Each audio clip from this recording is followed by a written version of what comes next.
के ढाका क्लासेस के YouTube channel पर आपका स्वागत है। आज हम भारतीय लोकतंत्र के कह सकते हैं इंजन रूम यानी हमारी संसद की कार्यप्रणाली पर एक गहरी नज़र डालने वाले हैं। हम सब जानते हैं कि संसद कानून बनाती है, लेकिन ये काम होता कैसे है? कौन है जो बैठक बुलाता है? बहस को कौन चलाता है? और मतलब इस पूरी विशाल मशीनरी को चलाने वाले नियम आखिर लिखे कहाँ हैं? और ये नियम संविधान के अनुच्छेद 85 से 98 में दिए गए हैं। ये सिर्फ आप कह सकती हैं कानूनी भाषा नहीं है, बल्कि ये वो ब्लूप्रिंट है जो हमारी पूरी संसदीय व्यवस्था को शक्ति, संतुलन और स्वतंत्रता देता है। बिल्कुल। तो आज हम इन्हीं अनुच्छेदों की परतें खोलेंगे। हम समझेंगे कि संसद का सत्र कैसे शुरू होता है और कैसे खत्म होता है। राष्ट्रपति की इसमें क्या भूमिका है? लोकसभा के स्पीकर और राज्यसभा के सभापति इतने शक्तिशाली क्यों होते हैं? और कैसे संविधान ये सुनिश्चित करता है कि वो निष्पक्ष होकर काम कर सकें? हम इसे एक कहानी की तरह समझेंगे। एक सत्र के बुलावे से लेकर उसे चलाने वाले अधिकारियों की शक्तियों और उनकी स्वतंत्रता की गारंटी तक का पूरा सफर। तो चलिए शुरू करते हैं सफर को और समझते हैं कि हमारा लोकतंत्र कागज पर और असल में कैसे काम करता है। सबसे पहला सवाल, संसद की बैठक होती कैसे है? कौन कहता है? चलिए काम शुरू करते हैं। यहीं पर अनुच्छेद 85 आता है। इसमें 3 शब्द हैं, सत्र आहूत करना, सत्रावसान और विघटन। सुनने में काफी भारी लगते हैं। हाँ, लगते हैं, लेकिन इन्हें समझना बहुत आसान है। देखिए, सत्र आहूत करना या समनिंग का सीधा मतलब है राष्ट्रपति का संसद को काम पर बुलाना। संविधान कहता है कि राष्ट्रपति समय समय पर दोनों सदनों को बैठक के लिए बुलाएंगे। यहाँ सबसे महत्वपूर्ण नियम ये है कि किन्हीं भी 2 सत्रों के बीच 6 महीने से ज्यादा का गैप नहीं हो सकता। अच्छा, यानी साल में कम से कम 2 बार तो संसद को मिलना ही होगा। ये एक तरह की संवैधानिक मजबूरी है ना? ताकि ऐसा ना हो कि सरकार संसद का सामना करने से ही बचती रहे। एकदम सही, बिल्कुल सही पकड़ा। अब आते हैं दूसरे 2 शब्दों पर, सत्रावसान यानी प्रोरोगेशन और विघटन यानी डिसोल्यूशन। दोनों का मतलब सत्र का खत्म होना लगता है, लेकिन इनमें जमीन आसमान का फर्क है। पर मुझे लगता है यही वो बारीकियां हैं जहां असली राजनीति छिपी होती है। तो क्या फर्क है इन दोनों में? देखिए, सत्रावसान का मतलब है कि संसद का वो विशेष सत्र, जैसे बजट सत्र या मानसून सत्र, समाप्त हो गया है। सदन की बैठकें अनिश्चित काल के लिए स्थगित कर दी गई हैं, लेकिन लोकसभा भंग नहीं हुई है। सरकार और सांसद वही रहते हैं, बस वे अगले सत्र तक कह सकते हैं छुट्टी पर हैं। ठीक है, मतलब सिर्फ एक चैप्टर खत्म हुआ है, किताब अभी बाकी है। तो फिर विघटन क्या है? विघटन का मतलब है कि पूरी किताब ही खत्म हो गई। लोकसभा का 5 साल का कार्यकाल पूरा हो गया है, या सरकार ने बहुमत खो दिया है और राष्ट्रपति ने सदन को भंग कर दिया है। इसका नतीजा नए चुनाव, एक नई लोकसभा का गठन होगा। हाँ, और ये सिर्फ लोकसभा के लिए होता है, क्योंकि राज्यसभा तो एक स्थायी सदन है, वो कभी भंग नहीं होती। अच्छा, तो राष्ट्रपति ने सत्र बुला गया, सांसद आ गए, अब काम शुरू कैसे होता है? क्या राष्ट्रपति सिर्फ सत्र बुलाकर चले जाते या उनकी कोई और भूमिका भी है? यहीं पर अनुच्छेद 86 और 87 आते हैं, है ना? हाँ, राष्ट्रपति की भूमिका बहुत अहम है। अनुच्छेद 86 उन्हें किसी भी सदन या दोनों सदनों को एक साथ संबोधित करने का अधिकार देता है। वो किसी भी अटके हुए बिल पर अपना संदेश भी भेज सकते हैं, जिस पर सदन को विचार करना ही पड़ता है। हालांकि ये एक ऐसा अधिकार है जिसका इस्तेमाल बहुत ही कम हुआ है। तो फिर अनुच्छेद 87 में ऐसा क्या खास है जो उसे विशेषाभिभाषण बनाता है? अनुच्छेद 87 एक अनिवार्य परंपरा है। ये 2 मौकों पर होता ही होता है। एक तो हर लोकसभा चुनाव के बाद पहले सत्र की शुरुआत में, और दूसरा हर साल के पहले सत्र की शुरुआत में। इस भाषण में राष्ट्रपति दरअसल अपनी सरकार का एजेंडा और आने वाले साल की नीतियों का खाका पेश करते हैं। और इसी भाषण पर धन्यवाद प्रस्ताव यानी मोशन ऑफ थैंक्स लाया जाता है। मुझे लगता है ये सिर्फ एक धन्यवाद कहने की रस्म नहीं होगी, इसके पीछे कुछ और भी है। ये सिर्फ एक रस्म नहीं है, ये लोकतंत्र की एक बहुत बड़ी परीक्षा है। इस प्रस्ताव पर विपक्ष सरकार की नीतियों की जमकर आलोचना करता है और अंत में वोटिंग होती है। अगर सरकार इस प्रस्ताव को पास नहीं करवा पाती, तो इसे सरकार में अविश्वास माना जाता है और उन्हें इस्तीफा देना पड़ सकता है। अरे वाह! तो हर साल का पहला सत्र सरकार के लिए एक अग्नि परीक्षा जैसा होता है। मतलब साल की शुरुआत ही सरकार के सर्वाइवल टेस्ट से होती है। अच्छा, तो राष्ट्रपति ने आकर अपनी सरकार का एजेंडा सेट कर दिया, लेकिन उस एजेंडा को संसद में डिफेंड कौन करेगा? मंत्री। और यहीं पर अनुच्छेद 88 एक बहुत दिलचस्प पावर देता है। मान लीजिए वित्त मंत्री लोकसभा के सदस्य हैं, लेकिन बजट पर राज्यसभा में तीखी बहस हो रही है, तो क्या वो वहां जाकर अपनी बात रख सकते हैं? बिल्कुल रख सकते हैं। और यही अनुच्छेद 88 की खूबसूरती है। ये कहता है कि हर मंत्री और भारत के महान न्यायवादी यानी अटॉर्नी जनरल को संसद के किसी भी सदन में बोलने और उसकी कार्यवाही में हिस्सा लेने का पूरा अधिकार है। वे किसी भी संसदीय समिति का सदस्य भी बन सकते हैं। एक मिनट, लेकिन महान न्यायवादी तो सांसद नहीं होते, वो तो सरकार के सबसे बड़े वकील हैं। फिर उन्हें संसद में बोलने का अधिकार क्यों दिया गया है? इसका क्या कारण है? इसका कारण ये है कि कई कानूनी और संवैधानिक मामलों पर सदन को सरकार के कानूनी पक्ष को समझने की जरूरत होती है।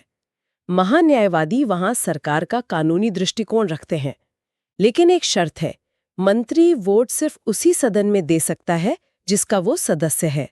और महान न्यायवादी वो कहीं वोट नहीं दे सकते। हाँ, क्योंकि वो किसी भी सदन के सदस्य नहीं है, इसलिए वो कहीं भी वोट नहीं दे सकते। में बिना सदस्यता की रुकावट के हो सकता है।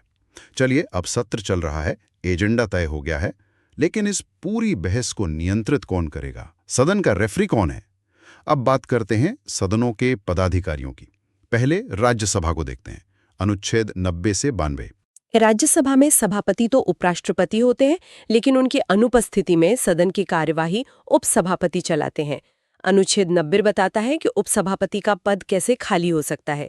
3 तरीके हैं, या तो उनकी राज्यसभा की सदस्यता खत्म हो जाए, या वे खुद सभापति को इस्तीफा दे दें, या फिर तीसरा और सबसे महत्वपूर्ण तरीका, उन्हें पद से हटा दिया जाए। हाँ, अगर राज्यसभा में मौजूद सदस्य बहुमत से उन्हें हटाने का प्रस्ताव पास कर दें, लेकिन ऐसा करने के लिए उन्हें कम से कम 14 दिन का नोटिस देना जरूरी है।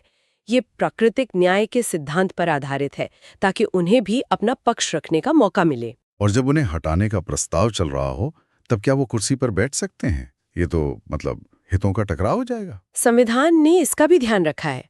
अनुच्छेद 92 साफ कहता है कि जब उपसभापति को हटाने का प्रस्ताव विचाराधीन हो, तो वे सदन की अध्यक्षता नहीं कर सकते। हाँ, वे सदन में बोल सकते हैं, बहस में हिस्सा ले सकते हैं, लेकिन वोट नहीं दे सकते। ये निष्पक्षता सुनिश्चित करने के लिए एक बहुत जरूरी नियम है। तो हमने देखा कि राज्यसभा में कैसे उपसभापति की स्वतंत्रता और प्रक्रिया की निष्पक्षता सुनिश्चित की जाती है। अब सवाल उठता है कि क्या लोकसभा यानी हाउस ऑफ द पीपल में भी ऐसी ही मजबूत व्यवस्था है? वहां तो अध्यक्ष यानी स्पीकर का पद और भी ज्यादा शक्तिशाली माना जाता है।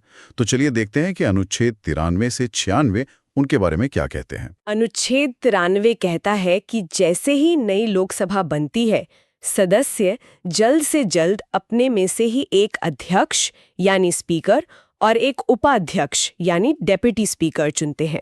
स्पीकर सिर्फ सदन की बहस का संचालन ही नहीं करते, वे सदन की गरिमा और शक्ति के प्रतीक होते हैं। और ये सुनने में शायद एक छोटी सी बात लगे, लेकिन स्पीकर की एक शक्ति उन्हें भारतीय राजनीति में सबसे शक्तिशाली पदों में से एक बनाती है। ये तय करना कि कोई विधेयक धन विधेयक है या नहीं। बिल्कुल, और ये स्पीकर की सबसे बड़ी शक्तियों में से एक है। क्यों? क्योंकि धन विधेयक पर राज्यसभा की शक्तियां लगभग न के बराबर होती हैं। राज्यसभा उसे 14 दिन से ज़्यादा नहीं रोक सकती और न ही उसमें कोई संशोधन कर सकती है। तो अगर स्पीकर किसी सामान्य विधेयक को भी धन विधेयक घोषित कर दें, तो वे एक तरह से राज्यसभा को बाईपास कर सकते हैं। मतलब उनका निर्णय अंतिम है। उनका निर्णय अंतिम है।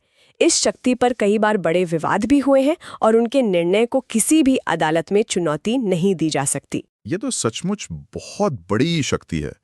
तो इतने शक्तिशाली पद पर बैठे व्यक्ति को हटाने की प्रक्रिया भी उतनी ही मजबूत होगी। हाँ, अनुच्छेद 94 से 96 इसी बारे में है। हाँ, प्रक्रिया लगभग वैसी है जैसी राज्यसभा में उपसभापति के लिए है। पद खाली होने के 3 कारण: सदस्यता खत्म होना, उपाध्यक्ष को लिखित इस्तीफा देना, या सदन के तत्कालीन सदस्यों के बहुमत से प्रस्ताव पारित करके हटाया जाना। यहां भी 14 दिन का नोटिस अनिवार्य है। और जब स्पीकर को हटाने का प्रस्ताव चल रहा हो, तो उनके अधिकार क्या होते हैं?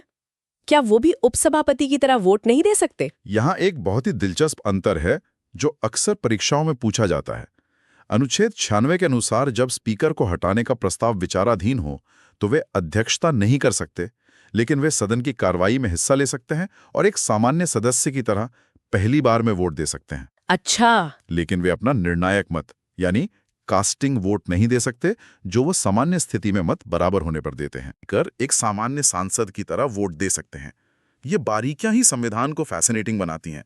तो अब हमारे पास सत्र है, एजेंडा है और सदन को चलाने वाले रेफरी भी हैं। लेकिन एक सवाल मन में आता है, ये पदाधिकारी इतने शक्तिशाली हैं, तो हम ये कैसे सुनिश्चित करें कि वे सरकार के दबाव में ना आए? बहुत अच्छा सवाल है और इसका जवाब हमारे अगले 2 अनुच्छेदों 97 और 98 में छिपा है।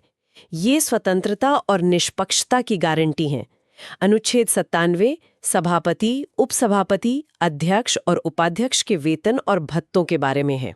वेतन और भत्ते स्वतंत्रता की गारंटी कैसे हो सकते हैं? ऐसे कि संविधान कहता है कि इनका वेतन संसद कानून बनाकर तय करेगी। और सबसे महत्वपूर्ण बात, इनका भुगतान भारत की संचित निधि यानी कंसोलिडेटेड फंड ऑफ इंडिया से किया जाएगा। संचित निधि पर भारित होने का एक खास मतलब है। इसका अर्थ है कि इन वेतनों पर संसद में वोटिंग नहीं हो सकती। अच्छा, मतलब सरकार हर साल बजट पास करते समय ये नहीं कह सकती कि अगर स्पीकर हमारी बात नहीं मानेंगे तो हम उनका वेतन काट लेंगे। उनका वेतन वोटिंग से परे है। एकदम सही। ये इन पदाधिकारियों को वित्तीय रूप से स्वतंत्र बनाता है ताकि वे बिना किसी राजनीतिक दबाव के निडर होकर अपना काम कर सकें। ये उनकी निष्पक्षता की बुनियाद है। ये तो हुई वित्तीय स्वतंत्रता, लेकिन संसद को चलाने के लिए तो एक बड़ी टीम, एक पूरा ऑफिस चाहिए होता है। क्या वो कर्मचारी सरकार के अधीन काम करते हैं? क्योंकि अगर ऐसा है तो सरकार वहां से भी तो दबाव बना सकती है। संविधान निर्माताओं ने ये भी सोचा था। अनुच्छेद 48 इसी समस्या का समाधान है। यह कहता है कि संसद के हर सदन का अपना एक अलग सचिवालय और स्टाफ होगा। लोकसभा का लोकसभा सचिवालय और राज्यसभा का राज्यसभा सचिवालय। और इस अलग सचिवालय का क्या महत्व है? इसका महत्व है संसद की पूर्ण स्वायत्तता। ये स्टाफ सदन के अध्यक्ष या सभापति के निर्देशन और नियंत्रण में काम करता है, न कि किसी मंत्री या प्रधानमंत्री के। ये सचिवालय सदन के दिन प्रतिदिन के कामों को संभालता है, सांसदों को रिसर्च में मदद करता है और विधेयकों का ड्राफ्ट तैयार करता है। एक स्वतंत्र सचिवालय होने से संसद अपने कामकाज के लिए कार्यपालिका यानी सरकार पर निर्भर नहीं रहती। ये शक्तियों के पृथक्करण का एक बेहतरीन उदाहरण है। बिल्कुल। तो आज हमने अनुच्छेद 85 से 98 तक का एक पूरा चक्कर लगाया। ये सिर्फ नियमों की एक सूची नहीं है, बल्कि एक पूरी कहानी है कि कैसे भारतीय संसद को एक जीवंत, स्वतंत्र और शक्तिशाली संस्था के रूप में डिजाइन किया गया है। इसमें जो बात सबसे आकर्षक है वो ये है कि ये अनुच्छेद सिर्फ सरकार और संसद के बीच ही नहीं, बल्कि खुद संसद के भीतर भी नियंत्रण और संतुलन की एक प्रणाली बनाते हैं। स्पीकर को हटाने के कड़े नियम हो, वेतन का संचित निधि पर भारित होना हो या सचिवालय की स्वतंत्रता हो, ये सभी प्रावधान इस संस्था को बाहरी और अंदरूनी दोनों तरह के दबावों से बचाने के लिए बनाए गए हैं। वाकई हमारे स्रोतों में संसदीय प्रक्रिया के इन सभी नियमों का शानदार विवरण है, लेकिन ये हमें एक जरूरी सवाल पर लाकर छोड़ता है जिस पर हमारे श्रोताओं को सोचना चाहिए। सवाल यह है कि संविधान की किताबों में लिखी इन प्रक्रियाओं की भावना और आज संसद के भीतर का वास्तविक आचरण, इन दोनों में कितना तालमेल है? क्या आज भी ये नियम उसी भावना से लागू होते हैं जिस भावना से उन्हें बनाया गया था? इस पर सोचा जा सकता है।